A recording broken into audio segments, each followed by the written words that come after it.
Magandang tanghali sa inyo mga master. Well, obvious naman, tingnan nyo ang araw, tirik na tirik. Ayan, napakainit. So ayan mga master, eto, dinala na naman natin si Maxster natin sa isang shop para mag-maintenance na naman. Yan, kita nyo naman si kuya, napakainit, tirik na tirik pero okay lang. Yan, hindi mareklamo, hindi kaya tulad yung mga nasa aircon, reklamo na reklamo, pero tingnan nyo naman to si kuya, tirik na tirik ang araw. So yan ang inuna ni kuya, no, mga master na gawin. Lininis niya muna yung ating panggilid, sabi niya habang tirik ang araw. So ayan mga master, no, pero hindi lang yan ang kanyang gagawin mga master. Marami akong ipapagawa dyan. At isa na rito, eto ang pinaka-importante, ang ating stator. Tingnan nyo naman mga master, kalawang na. After 3 years mula nang binili ko tong NMAX natin mga master, ngayon lang to mabubuksan at malilinisan. Sabi ni kuya dapat 10K odo, nagpalinis na ako. Pero sabi ko, pasensya na, ngayon lang nagka-budget, kaya eto, yan, puro kalawang na. Tingnan nyo mga master, napakakapal. Pero sabi ni sir, akong bahala dyan sir, kaya ko yan. So sabi ko, sige nga kung kaya mo. So ayan mga master, inumpisa niya ng lihain. Ito pala ang paraan niya para malinis. Nilihan niya mga master ang ating stator. Yan, tingnan nyo naman, napakakapal. After 3 years nga, sabi ko 28K odo niya mga master. Ngayon lang natin to napalinis. Yan, tingnan nyo. So kukunin niya lang lahat ng mga ano dyan, mga kalakalawang. Tapos gagawin niya dyan mga master ay pipinturahan niya. Yan. At yan mga master, biruin nyo, tingnan nyo naman, kanina puro kalawang yan. Ngayon medyo konti na lang. So ayan, tinatakpan niya mga master yung mga butas na hindi pwedeng mapinturahan yan.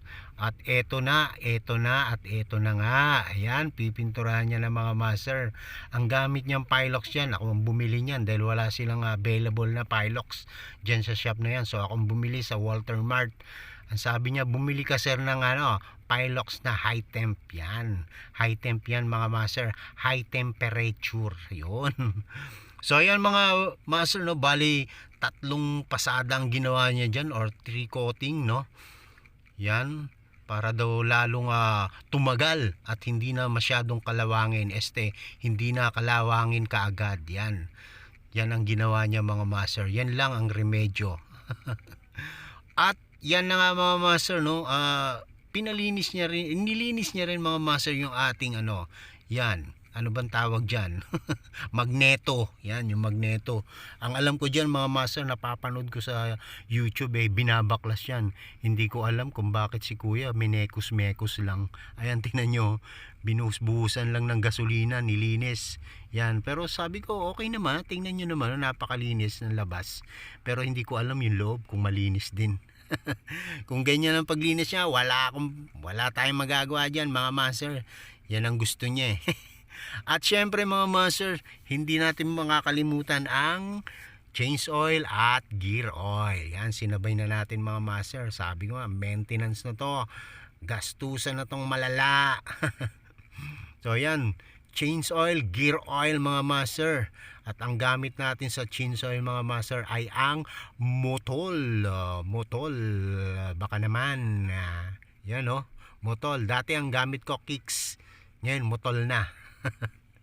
So eto na nga mga master, at natuyo na nga yung ating stator. Yan, ibabalik na ni sir. Yan, napakalupit, apakabilis mga master paggawa ni sir, no. Siyempre isinama na natin ang coolant mga master para isang anuhan na lang, di ba? Isang binggahan na lang. Yan, sabi nga ni kuya, sir, mabuti at nagpa-maintenance ka ng ganito kasi yung coolant mo halos maubos na. Ang nagagamit ko na daw yung reserve niya. May reserve pala tong coolant na to. So yan, sinipat-sipat niya mga master. Gusto ko rin sipatin yan, kaya hindi ako makayuko So yan, halos kalahating coolant yung nagamit ko dyan. Yan, kasi nga dinagdagan na lang yan dahil ang nagagamit na nga yung reserve na. mabuti daw nakapag-maintenance ako ng ganyan. At syempre eto na ang pinaka dito sa pagpapagawa, ang bayaran. So eto, ang binayaran natin mga master dito ay 1,200 lahat-lahat na mga master. Medyo masakit din sa bulsa. At hanggang dito na lang mga master, huwag kalimutang sumubscribe. Ako si Master. Bye-bye!